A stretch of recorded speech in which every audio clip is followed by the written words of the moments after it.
जय श्री राम। आप सभी को,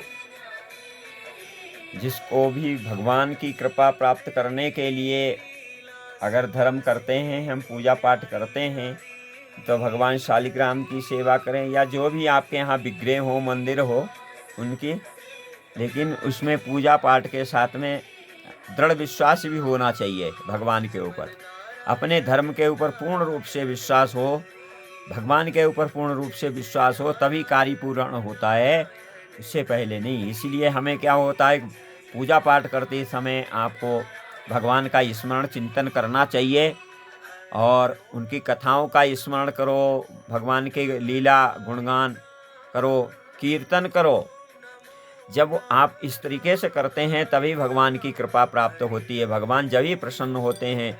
वैसे तो इस समय कलयुग चल रहा है, कलयुग में बहुत काम, क्रोध, लोभ, मोह, अहंकार सभी के पास मद भरा पड़ा है, कोई भी इससे बच नहीं पा रहा है।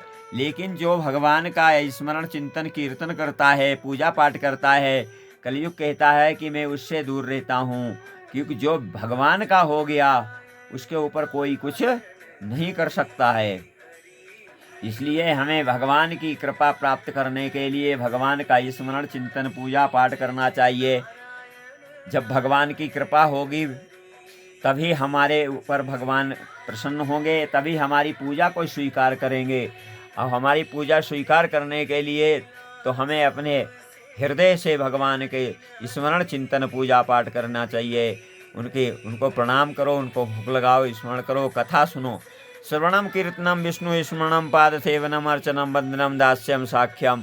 तो ये नवदा भक्ति कही गई हुई है, मतलब स्मरण करो उनका, चिंतन भगवान की लीला कथाओं का, ये भी नवदा भक्ति में ही है।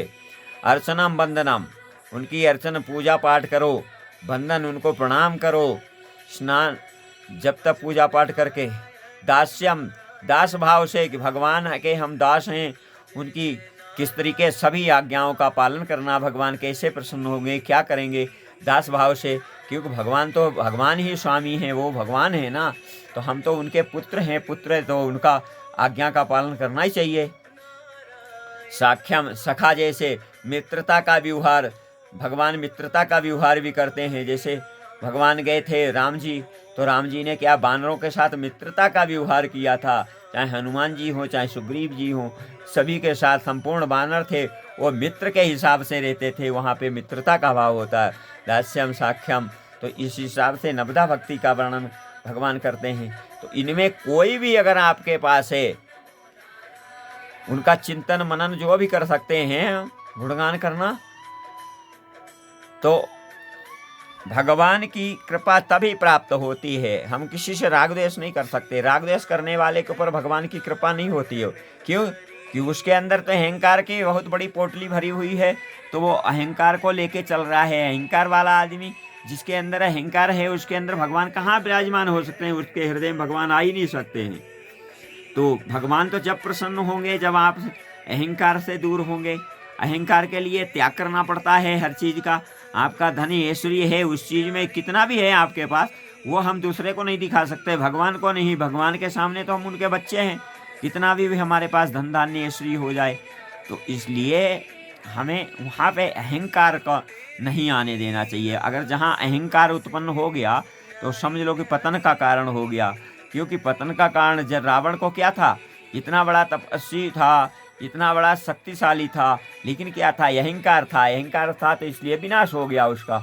और जिन लोगों का देखो जिनके पास अहंकार नहीं होता है, सुदामा को देख लो, सुदामा के पास कुछ नहीं था पर अहंकार भी नहीं था, क्योंकि वो भगवान की भक्ति में इतने लीन रहते थे कि वहाँ पे भगवान ही के यहाँ जब गए तो भगवान ने उनको तीनों लोग, मतलब लोक के लोक दे दिए दान में।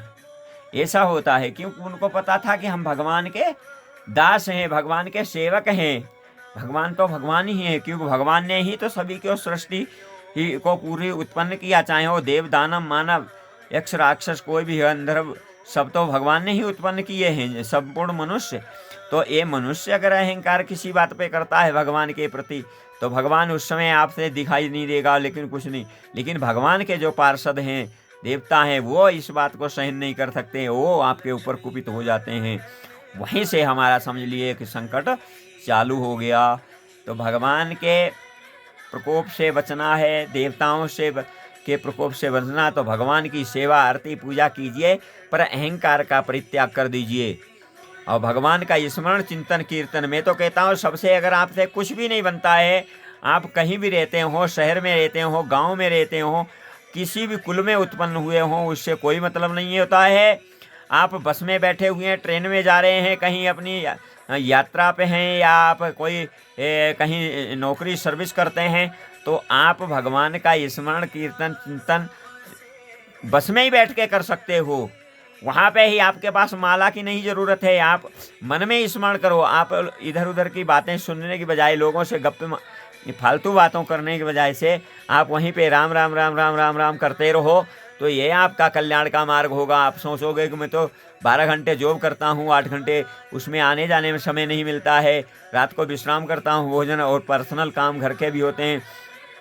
तो आप ट्रेवलिंग में, जब आप यात्रा काल में होते हैं, उस समय आप भगवान का स्मरण कर सकते हैं, उस समय आप भगवान का कीर्तन मन में कर सकते हैं। कोई तेज तेज नहीं करना है, सामने वाले को हमें नहीं सुनाना है, हमें तो अपने आप में इतना तेज बोलना है ताकि हमारे कान में पता चलेगा कि मैं राम राम कर रहा हूँ। तो ये इतना ही अगर आप करते हैं तो इससे ही आपका कल्याण हो जाएगा। क्योंकि कहते हैं एक जिह्वा है बोलने वाली और 2 कान हैं श्रवण करने वाले। तो हम क्या करते हैं, हम अपने आप को ही बोलते हैं। बहुत संत महात्माओं का यही कहना है कि एक आदमी बोलने वाला है, एक जिह्वा बोलने वाली है, 2 सुनने वाले हैं। तो जैसे ऐसे ही वर्णन आता है सनकादि ऋषि को, सनकादि 4 भाई हैं, सनकादि ऋषि, सनत सनातन सनातन सनत कुमार। तो इन चारों लोगों में क्या होता है कि वो वहाँ पे जब वो अपने निकलते हैं तो एक लोग कथा करते हैं और 2 लोग उसमें भगवान का कीर्तन चिंतन करते रहते हैं। तो एक श्रवण मतलब सुनाने वाला होना चाहिए, 2 श्रवण तो हम अपने आप ही अपने आप को सुनाते हैं, भगवान का नाम कीर्तन करते हैं, तो उससे ही आपका कल्याण होगा। भाइयों, जितना भी आपके पास समय मिलता है वो भगवान में देख रहे हो। इस समय कितना लोगों की बुद्धि ऐसी हो रही है, काम कलुषित, लोग पता नहीं क्या क्या खाते पीते हैं, उनकी बुद्धि काम आ ही नहीं रही। इसलिए आप भगवान का चिंतन स्मरण कीर्तन कीजिए। आप राम कृष्ण विष्णु नारायण जिसका भी करते, नारायण को लक्ष्मी नारायण का आप कीर्तन कीजिए, नहीं तो राधा कृष्ण का कीजिए। कृष्णा कृष्ण कृष्ण हरे कृष्णा राधे कृष्णा ऐसे बोल सकते हो, या श्री राम जय जय राम, जो भी आपको उचित लगता है वो कीर्तन कीजिए, मन में ही स्मरण चिंतन कीजिए। इससे आपका कल्याण होगा और आप कहीं भी किसी भी संकट से दूर रहेंगे और सदा आपका ऊपर भगवान की कृपा होती रहेगी। देवता भी आपसे सदा प्रसन्न रहेंगे, धन धान्य ऐश्वर्य प्राप्त होगा। ये क्योंकि भगवान की कृपा जब होती है तो लक्ष्मी माता ही है, भगवान की पत्नी हैं, तो वो प्रसन्न होते हैं और अपने भक्तों को धन धान्य ऐश्वर्य प्रदान करती हैं। इसलिए भगवान की स्मरण चिंतन कीर्तन करो, जिससे कि माँ लक्ष्मी की कृपा हो आपके ऊपर और आपका जीवन हमेशा खुशियों से भरा रहे। जय श्री राम। वीडियो पसंद आता है तो लाइक कीजिए, शेयर कीजिए, चैनल को सब्सक्राइब कीजिए। जय जय श्री सीताराम नाम महाराज की जय, बद्री विशाल भगवान की जय हो।